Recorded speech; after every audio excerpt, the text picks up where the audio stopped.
آج کا نیا تعلیم یافتہ طبقہ ہے، ان کے ذہن میں جو شکوک و شبہات دین کے بارے میں ہیں، اس سلسلے میں یہ مولانا کی جو مضامین شیعہ ہوئے تھے، اور آج کی تہذیب اور آج یہ کہتے ہیں کہ ہم روشن خیال ہیں، اور یہ اسلام اور یہ سارے مذاہب جو ہیں یہ تو تاریخ خیالی میں ڈوبے ہوئے ہیں، تو یہ سب دین چھوڑ کے تو اس کی طرف آؤ۔ مولانا نے اس پر جو لکھا ہے مضامین یہ اس میں جمع ہے، اور آپ یہ دیکھیں گے کہ کتنا بودا ہے ان کا، جو جدید جو یہ مفکرین ہیں، ملحدین اور دین کے نام پر الہات پھیلانے والے ہیں۔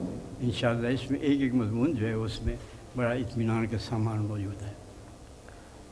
مسلمان کی طاقت کا اصلی منبع۔ دوسری صدی ہجری کی ابتدا کا واقعہ ہے کہ سجستان در حج، جسے افغانستان کہتے ہیں، کہ فرما روا نے، جس کا خاندانی لقب رتبیل تھا، بنی امیہ کے مال کو خراج دینا بند کر دیا۔ پہم چڑھائیاں کی گئیں مگر وہ مطیع نہ ہوا۔ یزید بن عبد المالک اموی کے عہد میں جب اس کے پاس طلب خراج کے لیے سفارت بھیجی گئی تو اس نے مسلمانوں کے سفراء سے دریافت کیا وہ لوگ کہاں گئے جو پہلے آیا کرتے تھے۔ ان کے پیٹ فاقہ زدوں کی طرح پٹکے ہوئے ہوتے تھے، پیشانیوں پر سیاہ گٹے پڑے رہتے تھے، اور کھجوروں پھر شروع سے پڑھیں دو چار سطریں۔ ہاں جی شروع سے پڑھ لینا، ہاں وہی مضمون جو ہے نا۔ وعلیکم السلام ورحمۃ اللہ۔ مسلمانوں کی طاقت کا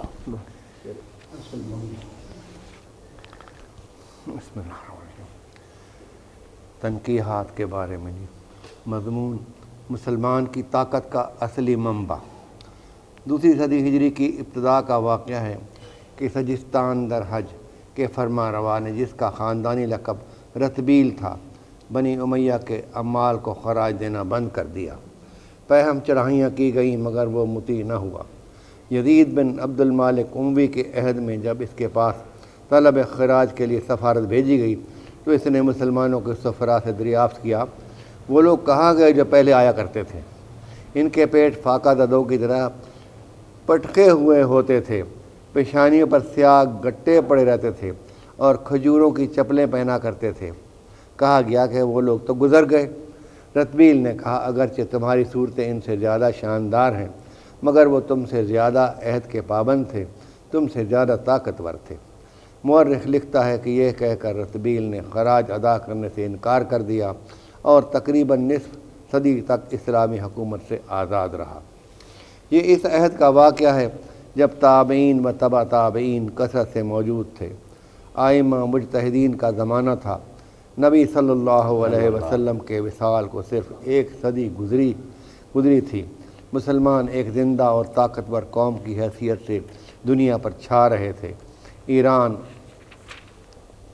روم، مصر، افریقہ، اسپین وغیرہ ممالک کے وارث ہو چکے تھے، اور ساز و سامان، شان و شوکت اور دولت و ثروت کے اعتبار سے اس وقت دنیا کی کوئی قوم ان کی ہم پلہ نہ تھی۔ یہ سب کچھ تھا، دلوں میں ایمان بھی تھا، احکام شریعت کی پابندی اب سے بہت زیادہ تھی، سمع و طاعت کا نظام قائم تھا، پوری قوم میں ایک زبردست ڈسپلن پایا جاتا تھا۔ مگر پھر بھی جو لوگ عہد صحابہ کے فاقہ کش خستہ حال صحرا نشینوں سے زور آزمائی کر چکے تھے، انہوں نے ان سر و سامان والوں اور ان بے سر و سامانوں کے درمیان زمین و آسمان کا فرق محسوس کیا۔ یہ کس چیز کا فرق تھا؟ فلسفہ تاریخ والے اس کو محض بداوت و حضریت کے فرق پر محمول کریں گے۔ وہ کہیں گے کہ پرانے بادیہ نشین زیادہ جھپاکش تھے اور بعد کے لوگوں کو دولت اور تمدن نے عیش پسند بنا دیا تھا۔ مگر میں کہوں گا کہ یہ فرق دراصل ایمان، خلوص نیت، اخلاق اور اطاعت خدا اور رسول کا فرق تھا۔ یہ فرق دراصل ایمان، خلوص نیت، اخلاق اور اطاعت خدا اور رسول کا فرق تھا۔ مسلمانوں کی اصلی قوت یہی چیزیں تھیں۔ ان کی قوت نہ کثرت تعداد پر مبنی تھی، نہ اسباب و آلات کے افراد پر، نہ مال و دولت پر، نہ علوم و صناعات کی مہارت پر، نہ تمدن و حضارت کے لوازم پر۔ وہ صرف ایمان و عمل صالح کے بل پر ابھرے تھے۔ اسی چیز نے ان کو دنیا میں سر بلند کیا تھا، اسی نے قوموں کے دلوں میں ان کی دھاک اور ساکھ بٹھا دی تھی۔ جب قوت و عزت کا یہ سرمایہ ان کے پاس تھا تو یہ قلت تعداد اور بے سر و سامانی کے باوجود طاقتور اور معزز تھے، اور جب یہ سرمایہ ان کے پاس کم ہو گیا تو کثرت تعداد اور سر و سامان کی فراوانی کے باوجود کمزور اور بے وقت ہوتے چلے گئے۔ رتبیل نے ایک دشمن کی حیثیت سے جو کچھ کہا وہ دوستوں اور ناصحوں کے ہزار وعدوں سے زیادہ سبق آموز ہے۔ اس نے دراصل یہ حقیقت بیان کی تھی کہ کسی قوم کی اصل طاقت اس کی آراستہ فوجیں، اس کی آلات جنگ، اس کے خوشرو خوشپوش سپاہی اور اس کے وسیع ذرائع وسائل نہیں ہیں، بلکہ اس کے پاکیزہ اخلاق، اس کی مضبوط سیرت، اس کے صحیح معاملات اور اس کے بلند تخیلات ہیں۔ یہ طاقت وہ روحانی طاقت ہے جو مادی وسائل کے بغیر دنیا میں اپنا سکہ چلا دیتی ہے، خاک نشینوں کو تخت نشینوں پر غالب کر دیتی ہے، صرف زمینوں کا وارث ہی نہیں بلکہ دلوں کا مالک بھی بنا دیتی ہے۔ اللہ، دلوں کا مالک۔ اس طاقت کے ساتھ کھجور کی چپلیاں پہننے والے، سوکھی ہڈیوں والے، بے رونق چہروں والے، چیتڑوں میں لپٹی ہوئی تلواریں رکھنے والے لوگ دنیا پر وہ روب، وہ سطوت و جبروت، وہ قدر و منزلت، وہ اعتبار و اقتدار جما دیتے ہیں جو اس طاقت کے بغیر شاندار لباس پہننے والے، بڑے ڈیل ڈول والے، بارونق چہروں والے، اونچی بارگاہوں والے، بڑی بڑی منجنیقیں اور ہولناک دبابے رکھنے والے نہیں جما سکتے۔ اخلاقی طاقت کی فراوانی مادی وسائل کے فقدان کی تلافی کر دیتی ہے، مگر مادی وسائل کی فراوانی اخلاقی طاقت کے فقدان کی تلافی کبھی نہیں کر سکتی۔ اس طاقت کے بغیر محض مادی وسائل کے ساتھ اگر غلبہ نصیب ہو بھی گیا تو ناقص اور عارضی ہوگا، کامل اور پائیدار نہ ہوگا۔ دل کبھی مسخر نہ ہوں گے، صرف گردنیں جھک جائیں گی، اور وہ بھی اکڑنے کے پہلے موقع سے فائدہ اٹھانے کے لیے مستعد رہیں گی۔ کسی عمارت کا استحکام اس کے رنگ و روغن، نقش و نگار، زینت و آرائش، صحن و چمن اور ظاہری خوشنمائی سے نہیں ہوتا، نہ مکینوں کی کثرت، نہ ساز و سامان کے افراد اور اسباب و آلات کی فراوانی اس کو مضبوط بناتی ہے۔ اگر اس کی بنیادیں کمزور ہوں، دیواریں کھوکھلی ہوں، ستونوں کو گھن لگ جائے، کڑیاں اور تختے بوسیدہ ہو جائیں تو اس کو گرنے سے کوئی چیز نہیں بچا سکتی، خواہ وہ مکینوں سے خوب معمور ہو اور اس میں کروڑوں روپے کا مال و اسباب بھرا پڑا ہو اور اس کی سجاوٹ نظروں کو لبھاتی اور دلوں کو موہ لیتی ہو۔ تم صرف ظاہر کو دیکھتے ہو، تمہاری نظریں مد نظر پر اٹک کر رہ جاتی ہیں، مگر حوادث زمانہ کا معاملہ نمائشی مظاہر سے نہیں بلکہ اندرونی حقائق سے پیش آتا ہے۔ وہ عمارت کی بنیادوں سے نبرد آزما ہوتے ہیں، دیواروں کی پختگی کا امتحان لیتے ہیں، ستونوں کی استواری کو جانچتے ہیں۔ اگر یہ چیزیں مضبوط اور مستحکم ہوں تو زمانے کے حوادث ایسی عمارت سے ٹکرا کر پلٹ جائیں گے اور وہ ان پر غالب آ جائے گی، خواہ وہ زینت و آرائش سے یکسر محروم ہو، ورنہ حوادث کی ٹکریں آخر کار اس کو پاش پاش کر کے رہیں گی اور وہ اپنے ساتھ مکینوں اور اسباب زینت کو بھی لے بیٹھے گی۔ ٹھیک یہی حال حیات قومی کا بھی ہے۔ ایک قوم کو جو چیز زندہ اور طاقتور اور سربلند بناتی ہے وہ اس کے مکان، اس کے لباس، اس کی سواریاں، اس کے اسباب عیش، اس کے فنون لطیفہ، اس کے کارخانے، اس کے کالج نہیں ہیں بلکہ وہ اصول ہیں جن پر اس کی تہذیب قائم ہوتی ہے، اور پھر ان اصولوں کا دلوں میں راسخ ہونا اور اعمال پر حکمران بن جانا ہے۔ یہ تین چیزیں یعنی اصول کی صحت، ان پر پختہ ایمان اور عملی زندگی پر ان کی کامل فرما روائی حیات قومی میں وہی حیثیت رکھتی ہیں جو ایک عمارت میں اس کی مستحکم بنیادوں، اس کی پختہ دیواروں اور اس کے مضبوط ستونوں کی ہیں۔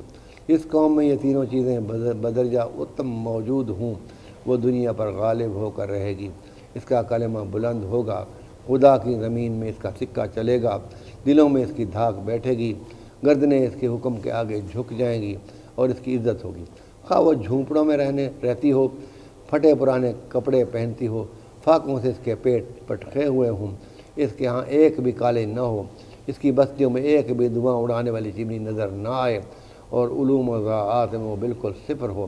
تم جن چیزوں کو سامان ترقی سمجھ رہے ہو وہ محض عمارت کے نقش و نگار ہیں، اس کے قوائم و ارکان نہیں ہیں۔ کھوکھلی دیواروں پر اگر سونے کے پترے بھی چلا دو گے تو ان کو گرنے سے نہ بچا سکیں گی۔ یہی بات ہے جس کو قرآن مجید بار بار بیان کرتا ہے۔ وہ اسلام کے اصولوں کے متعلق کہتا ہے کہ وہ اس اٹل اور وہ غیر متغیر فطرت کے مطابق ہیں جس پر خدا نے انسان کو پیدا کیا ہے۔ اس لیے جو دین ان اصولوں پر قائم کیا گیا ہے وہ دین قیم ہے، یعنی ایسا دین جو معاش و معاد کے جملہ معاملات کو ٹھیک طریقوں پر قائم کر دینے والا ہے۔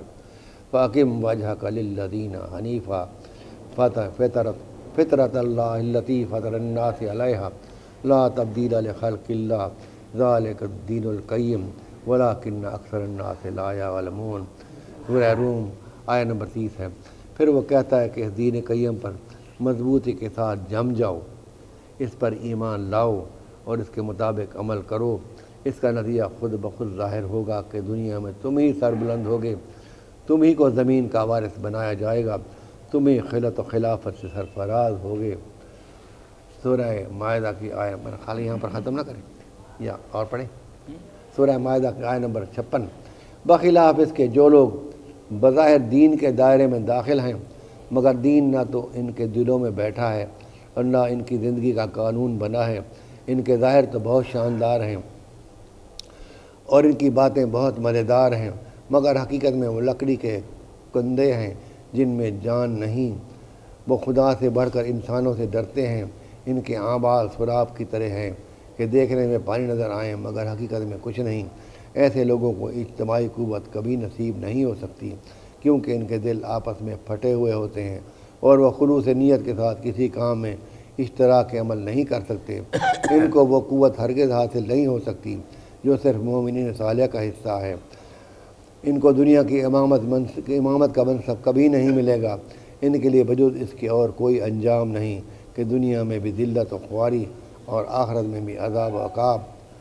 آپ تعجب کریں گے کہ قرآن نے مسلمانوں کی ترقی اور ان کے ایک حکمران جماعت بننے اور سب پر غالب آ جانے کا ذریعہ صرف ایمان و عمل صالح قرار دیا، اور کہیں یہ نہیں کہا کہ تم یونیورسٹیاں بناؤ، کالج کھولو، کارخانے قائم کرو، جہاز بناؤ، کمپنیاں قائم کرو، بینک کھولو، سائنس کے آلات ایجاد کرو اور لباس و معاشرت انداز و اعتبار میں ترقی یافتہ قوموں کی نقل کرو۔ نیز اس نے تنزل و انحطاط اور دنیا و آخرت کی ذلت و رسوائی کا واحد سبب بھی نفاق کو ٹھہرایا، نہ کہ ان اسباب کے فقدان کو جنہیں آج کل دنیا اسباب ترقی سمجھتی ہے۔ چلو اتنے رکھ لو جا۔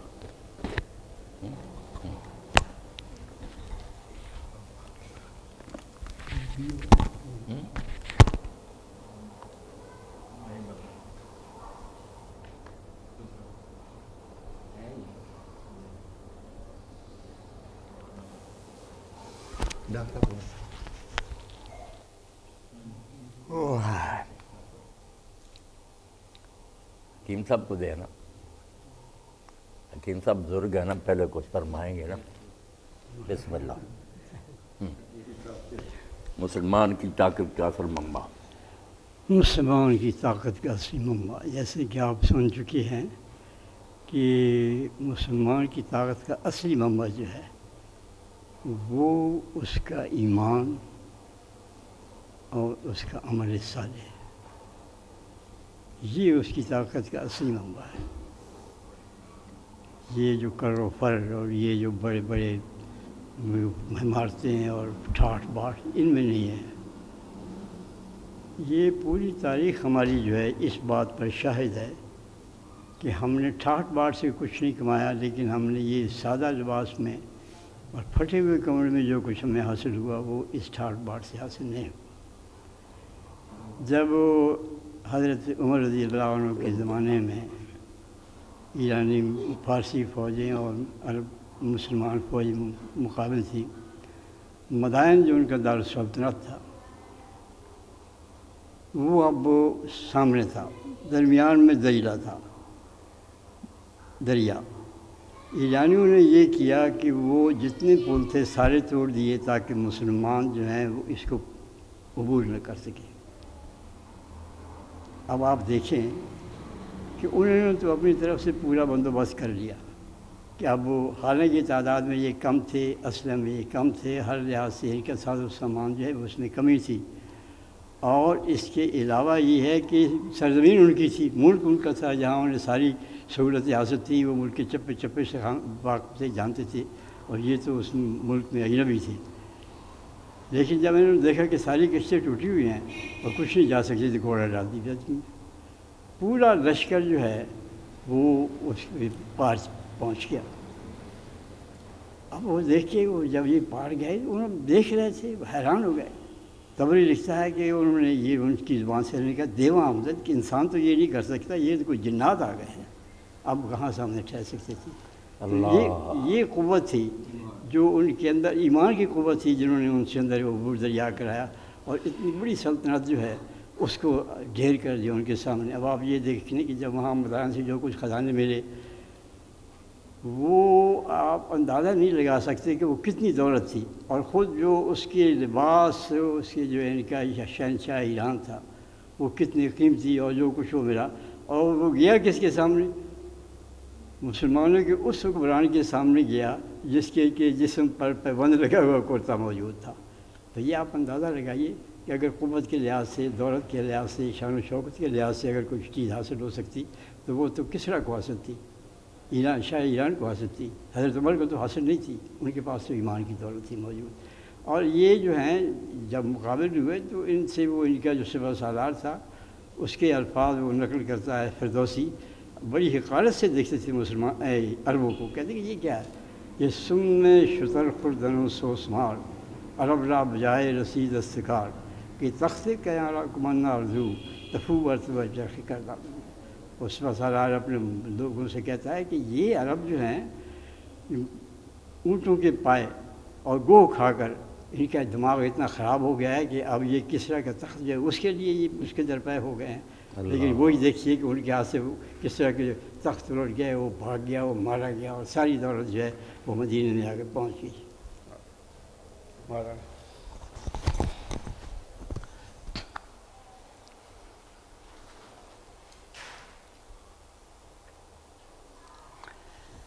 مولانا مودودی رحمۃ اللہ نے اس مضمون میں یہی بات سمجھائی ہے کہ جب مسلمانوں نے عمدہ شہر آباد کر لیے، مدارس قائم ہو گئے، چشمے فوارے چل پڑے، محلات تھے، فوجیں تھیں، لباس عمدہ تھے، مگر اس کے باوجود ایک شے میں کمی آ گئی تو یہ ساری چیزیں پھر مسلمانوں کی شوکت کو بچا نہیں سکیں. گن لگ گیا، تھوڑی دیر عمارت قائم رہی، پھر گر گئی، تباہ ہو کے رہ گئی. تو اصل چیز جس سے مسلمان دنیا پر غالب آئے اور جس کی وجہ سے دوسروں پر رعب تھا، اس کی مولانا نے نشاندہی کی. بالکل ایسے ہی آپ سمجھ لیں کہ جب آدمی مر جاتا ہے ہم اس کو خوشبو لگاتے ہیں، نہلاتے ہیں صابنوں وغیرہ سے، بہت اچھی طرح نہلاتے ہیں، شاید زندگی میں بھی وہ اس طرح نہ نہایا ہو، اور کپڑے بھی اعلیٰ سے اعلیٰ کفن کے پہناتے ہیں. اب ظاہر میں تو سارا کوئی وہی ہے، بہت عمدہ وہ انسان نظر آ رہا، مگر اس میں سے ایک شے نکل گئی نا، روح، اس سے وہ مر گیا، کسی کام کا نہیں رہا. سید ابوالحسن ندوی رحمۃ اللہ نے ہم زمینداروں کی ایک مثال دی کہ کھیت میں ڈرانے کے لیے نا جانوروں کو کہ وہ حملہ نہ کریں مکئی پر یا باجرے وغیرہ پر، تو لوگ پھر انسان کا ایک نمونہ بنا کر کپڑوں کا، لکڑی پر وہ کپڑے پہنا کر اس کو کھڑا کر دیتے ہیں. تو پہلے تو جانور دھوکہ کھاتے ہیں کہ یہ انسان کھڑا، مگر جب چونچے مارتا نا کوئی ہوشیار کوار، پتہ چل جاتا کہ یہ تو کچھ نہیں، تو پھر حملہ آور ہو جاتے. تو جس طرح وہ بے جان ہوتا نا کپڑوں کا انسان، جب کوئی امت ایسے رہ جاتی نا، روح نہیں رہتی اس میں، تو کافروں کو پتہ چل جاتا کہ اب اس میں کچھ بھی نہیں، پھر انہوں نے ایسے ہی حملہ کرنا نا جیسے دعوت پر لوگ ٹوٹ پڑتے. تو چیز کیا ہوتی ہے قرآن پاک سے ہی پتہ چلتا. خود اللہ کے رسول علیہ السلام کے زمانے میں کتنا فرق ہو گیا. سورہ انفال جب پڑھتے ہیں اللہ کہتا پہلے 1 اور 10 کی نسبت تھی، ایک مسلمان 10 کافروں کا مقابلہ کر سکتا تھا، مگر اللہ کو اب علم ہے کہ تم میں کمزوری آ گئی. کمزوری حالانکہ تعداد میں تو نہیں آئی، تعداد بڑھ گئی، مگر اللہ کہتا کمزوری آ گئی، اب صرف 1-2 کا مقابلہ کر سکتے، 10 والی بات نہیں رہی. تو یہی جو ہے نا قوت ایمانی، یہ اصل چیز ہوتی ہے. مٹایا کیسر و کسریٰ کے استبداد کو کس نے، وہ کیا تھا؟ فقر بوذر، زور حیدر. ہاں، تو یہ چیزیں جو تھیں نا، ان سے مومن اصل میں جان تھی اندر. جب وہ جان نکل گئی تو وہ بس کپڑوں کا بنا ہوا انسان رہ گیا یا مردہ لاش رہ گئی، کچھ نہ رہا. پہلی صدی کے بعد دوسری صدی کے مودودی صاحب رحمۃ اللہ نے پہلے واقعہ لکھا نا کہ کابل کا حکمران جو کافر تھا، جس کے ساتھ معاہدہ تھا، وہ خراج ادا کرتا تھا، ٹیکس انکاری ہو گیا. تو وفد آیا اس سے بات چیت کرنے کے لیے، تو اس نے پوچھا بھائی تم سے پہلے لوگ جو آتے تھے خراج لینے کے لیے وہ کہاں گئے؟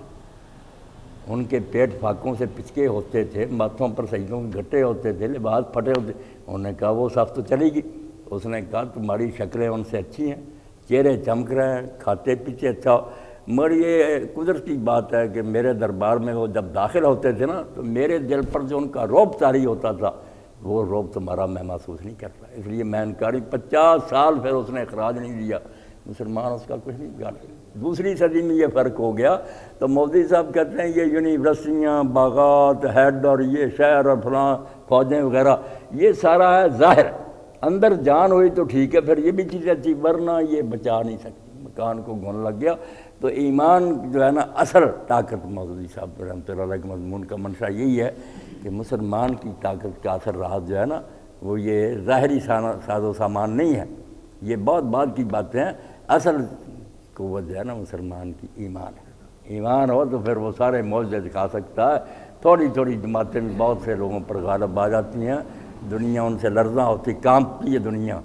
دوسرے جو ہوتے ہیں وہ مرے ہوئے ہوتے ہیں، ان سے کیا ڈرنا، ان پر جب جی چاہتا چڑھائی کریں گے. یہ بات ڈاکٹر صاحب کو بھی دیں. یہ تو اس زمانے کی بات ہے. اب کی میں بات بتا رہا ہوں آپ کو کہ جب یہ قرارداد مقاصد پاس ہوئی ہے تو گورنمنٹ کا چیف سیکرٹری مولانا مودودی کے پاس ملتان جیل میں آیا اور مسودہ اس کو دکھایا کہ یہ ہے گورنمنٹ کے اس میں آپ اگر صحیح ہے تو آپ دستخط کر دیں، اگر صحیح نہیں تو اس پہ جو بھی کانٹ چھانٹ کرنی ہے آپ کر دیں، وہی منظور ہوگا. اس وقت جماعت کے ارکان کی تعداد صرف 150 تھی. یہ اخلاقی طاقت تھی، ایمان کی طاقت تھی. اب آپ دیکھ لیں کہ 12,000 ارکان ہیں، اس کا معاشرے میں کتنا وزن ہے. یہ تو آج کی مثال ہے. اللہ بالکل تازہ مثال. اور 12,000 والوں سے ان کو فکر ہی نہیں ہے، کوئی فکر نہیں. ارے کہاں سے بھی ہلکے ہو فرمائیں. اصل تو بات وہی ہے کہ اخلاص ہو، دین ہو تو پھر طاقت ہے. اور اگر یہ دونوں باتیں نہ ہوں تو پھر بے شک کتنے ساز و سامان کیوں نہ ہو، پھر ان کی حیثیت کچھ نہیں ہے، وہ مٹی کا ڈھیر ہے.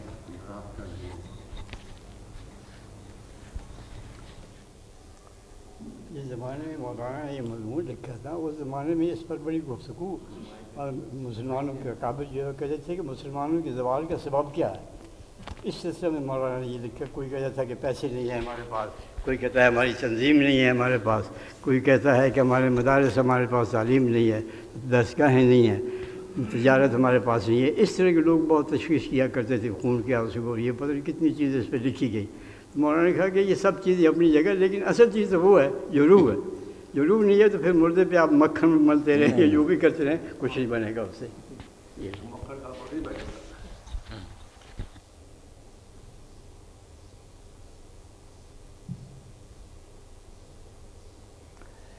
علامہ اقبال نے حکیم صاحب بڑی یہی بات پیارے انداز میں کہی. ولایت، بادشاہی، علم اشیاء کی جہانگیر، یہ سب کیا ہے؟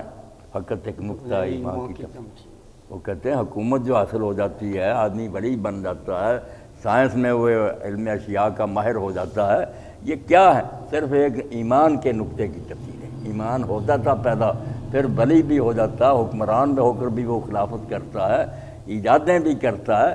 ایمان میں خود یہ بیج موجود ہوتے ہیں، پھل نکل آتے ہیں، مگر پہلے ایمان تو، ایمان سے محروم لوگ کچھ بھی نہیں کرتے. جیسے حکیم صاحب نے فرمایا نا، یہ سوال تو ہمیشہ سے سامنے نا ہے بھی سوچنے کی بات. اسباب زوال امت کہ جب اتنی بلندی پر مسلمان تھے کیوں گر گئے اور تباہ ہو گئے، تو سارے کوئی اس بارے میں سوچتا. تو زیادہ یہی جو مادہ پرست لوگ نے کہتے ہیں ہمارے پاس اسلحے کی کمی ہے، ہماری معیشت مضبوط نہیں ہے. حالانکہ یہ روگ تو سارے اسی لیے لگتے ہیں کہ کرپشن آئی کیوں، ایمان نہیں رہا. ایمان کی بات نہیں کرتے اور عطائی نسخے جو ہے نا وہ بتاتے رہتے ہیں جس سے کوئی نتیجہ نہیں نکلتا. سبب کچھ اور ہے. علامہ اقبال رحمۃ اللہ علیہ نے بھی یہ 3 شعر بہت پیارے لکھے. سبب کچھ اور ہے تو جس کو خود سمجھتا ہے. مسلمان کو کہا سبب کچھ اور ہے تو جس کو خود سمجھتا ہے. زوال بندہ ہے مومن کا بے زری سے نہیں. بیوقوف یہ سبب ہے کہ دولت نہیں لی. پہلوں کے پاس دولت تھی، چیچڑے تھے ان کے جسموں پر، زوار بندہ ہے مومن کا بے زری سے نہیں، جہاں میں گر کبھی جوہر میرا آشکار ہوا، کلندری سے ہوا، کلندری سے یقین محکم عمل بس وہ یقین محکم نہیں نہ رہا، جہاد یقین محکم۔ زندگانی میں یہ مردوں کی شمشیر ہے۔ جہاد جمعی تو ایمان تھا اور عمل صالح تھا، جب ان دونوں سے معلوم ہو گیا تو پھر باقی کیا رہا؟ نہیں کچھ نہیں، بس پھر مردہ لاش جس کو بے شک خوشبوئیں لگاؤ، عمدہ کپڑے پہناؤ، کوئی نہیں، جان نہیں ہے۔ اللہ، آپ بھی کچھ کہنا چاہتے ہیں؟ آپ کچھ کہا کریں نا تھوڑا بہت، ہاں؟